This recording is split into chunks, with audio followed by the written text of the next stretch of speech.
We have a brand new, heavily redacted access to information package that was just released to the public about Joshua Boyle's visit to the Prime Minister's office. And though it is heavily redacted, the redactions themselves tell a bit of a story. The Government of Canada does something called proactive disclosure of completed access to information requests. So these are access to information requests that have been filed by and then released to someone else some time ago. The completed requests then get published on the opencanada.ca website. If you're curiously inclined, you can go through them for yourself. Now, we found one of these proactive disclosures on that website that we thought would be of interest to our Rebel viewers.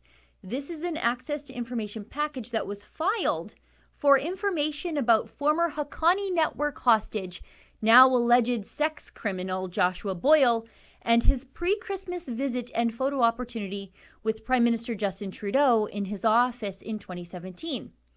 I think we should stop right here, though, and do a quick refresher on who Joshua Boyle is. Joshua Boyle is a Canadian man who was once married to Taliban terrorist Omar Khadr's sister Zainab.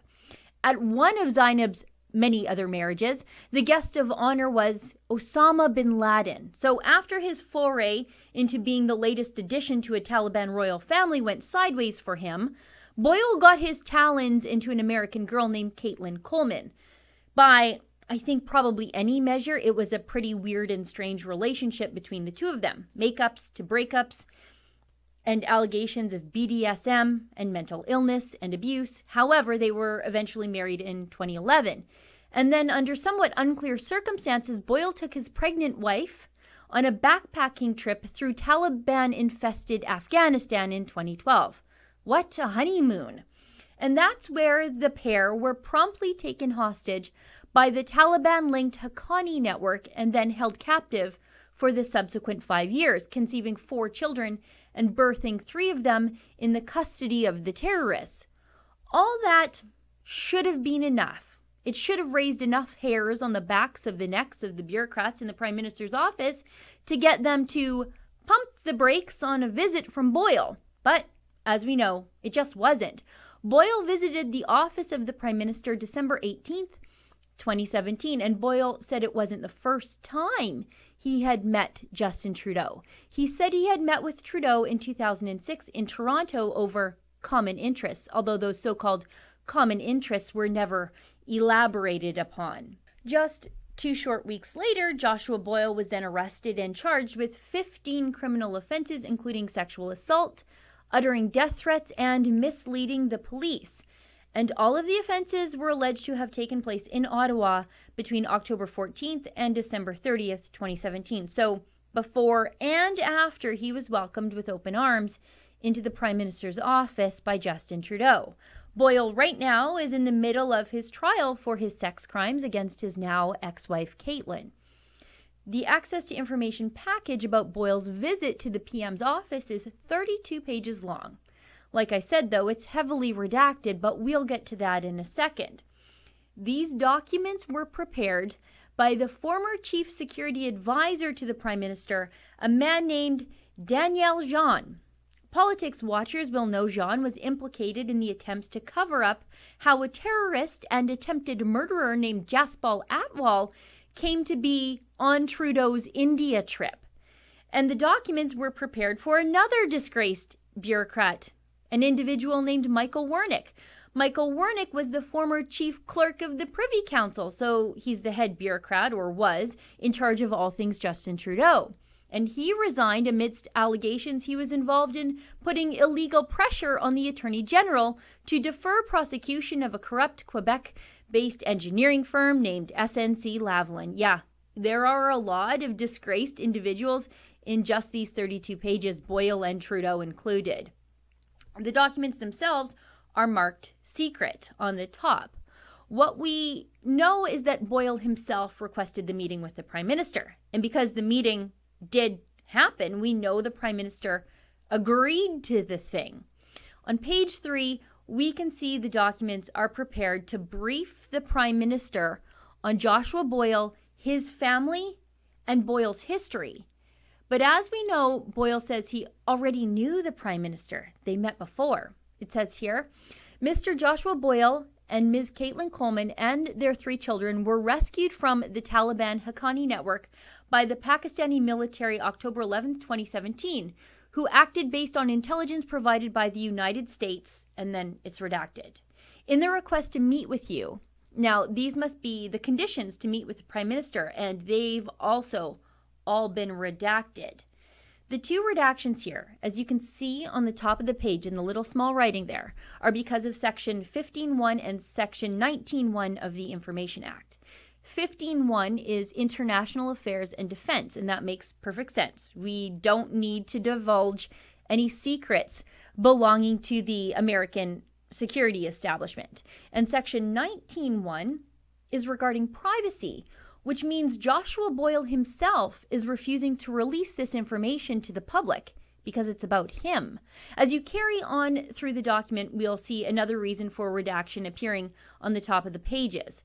That one is Section 21(1)(b). That is the exemption for consultations and deliberations. As you continue to go through the document, you'll see a majority of the redactions are regarding the personal information of Joshua Boyle himself. For example, if we head over to page 9, this information is redacted based on sections 15.1, 16.2, and 19.1. Now, we already know 15.1 is International Affairs and Defense, and 19.1 is privacy issues surrounding Boyle himself. But we also see 16.2. Well, that exemption is for information that could be used to help facilitate a crime. Now, what crime could that possibly be? Here on page 10, for all of his flaws, Danielle Jean is advising the Prime Minister's office about the potential problems around inviting Boyle into the Prime Minister's office. It says here, the family's release has generated a great deal of media coverage in Canada and abroad, which is largely focused on the specifics of the rescue, conditions of their ordeal, and questions of their initial motivation to travel to Afghanistan. And then the rest of the statement is again heavily redacted. Further up on this page, you can see that Jean is advising the Privy Council that Boyle is prone to, let's just say, creative storytelling.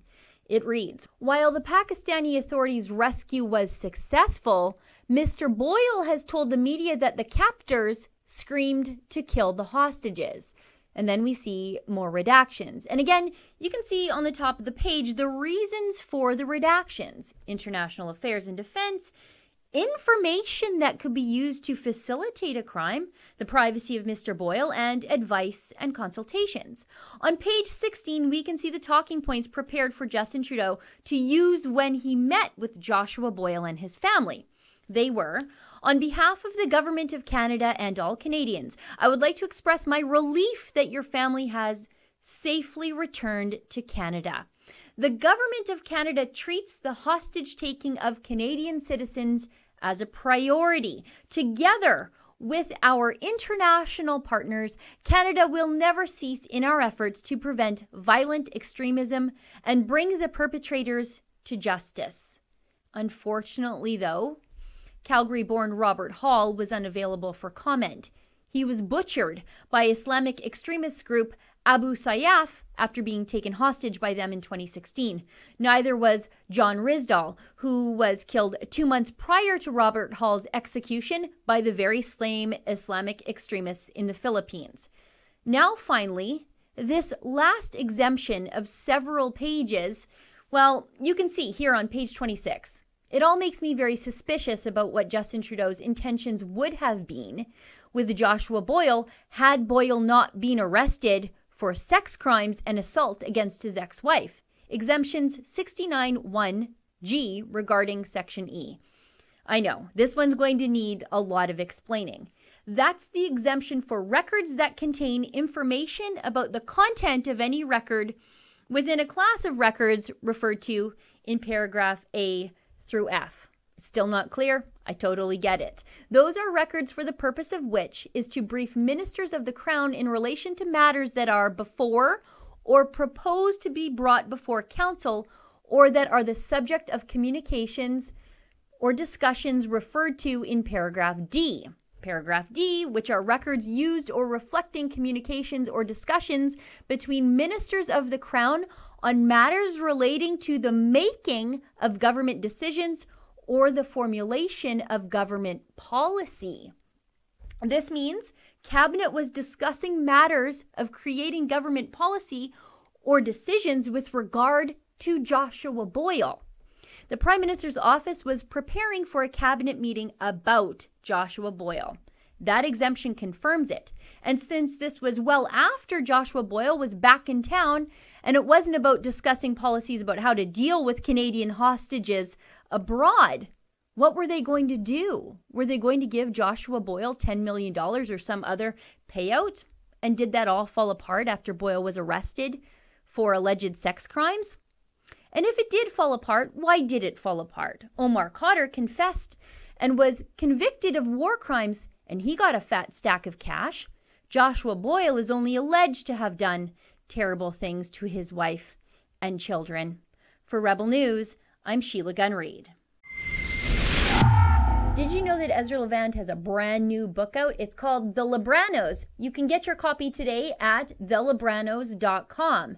And to help promote Ezra's fantastic book, chock full of information about all the liberal scandals and grifts, you can get yourself a beautiful lawn sign. You can sign up for one of those too at thelibranos.com.